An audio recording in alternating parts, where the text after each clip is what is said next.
הקיץ הגיע, חם ובהיר. יש מזון למחביר, בשדה ובניר.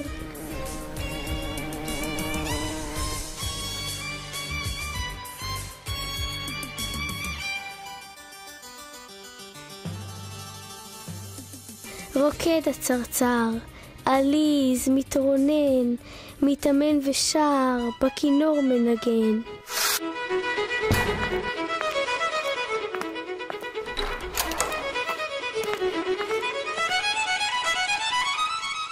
לועג לנמלה, הפוסעת לקן. סוחבת, גוררת, זרעונים, גרגרים, אותה מיוגרת לימים הקרים. נתראה בחורף, אומרת לו הנמלה, מפנה לו עורף ושבה לעמלה.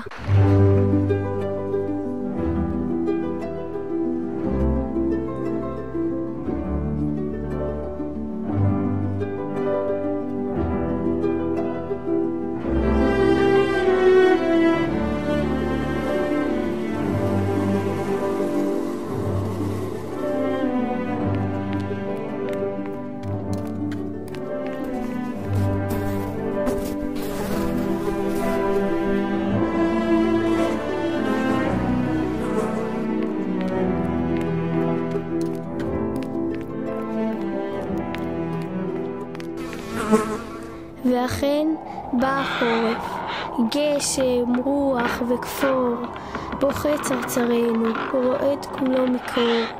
הכל קפוא עכשיו, אין בשדה מזון, את כינורו עזב והוא כולו רזון. היכן המנגינות ואיפה השירים? או, מי ייתן לו חום וגם קצת גרגרים.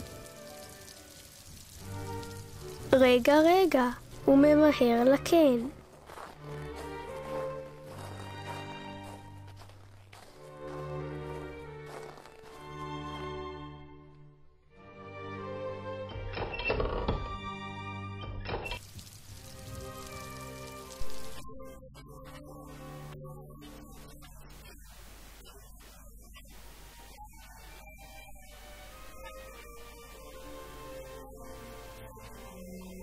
מה אתה עשית בקיץ שעבר? פנתה ושאלה הנמלה את הצרצר. אני שירים זימרתי, ניגנתי עוד ועוד. יפה, אם אז ניגנת, עכשיו תתחיל לרקוד. החורף מצטערת, הנני עסוקה. ככה היא ענתה לו, ודלת נטרקה. ונמלה שלנו בנחת התיישבה, הדליקה טלוויזיה, יושבת קשובה. אך הקריין אומר בה שלמרבה הצער לא ינגן כינור ולא יזמר צרצר ולא יהיו החורף שירים וריקודים, כי כל המוזיקאים עזבו את התפקידים. כיבתה את הטלוויזיה.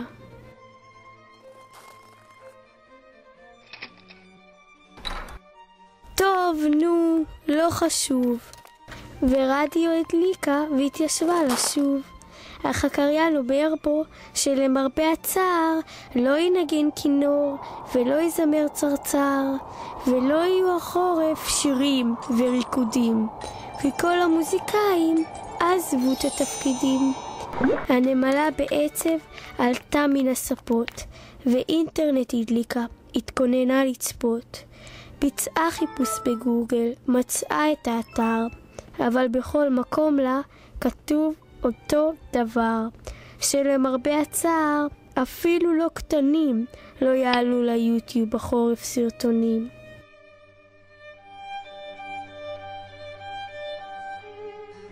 כך בדממה מוחלטת עמדה הנמלה, וסוף כל סוף הבינה את טעותה שלה, וסוף כל סוף הרגישה הפסד במאבק, שמקולות נשאר לה רק צליל שואב אבק. וסוף כל סוף ברור לה בין מקצועות הבדל, ולהבא תלמד אולי את מוסר ההשכל.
סאונד רץ, מוכנים?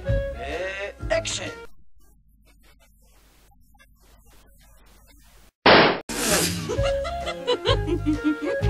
אי אפשר לעבוד ככה, אני הולך לקרון שלי.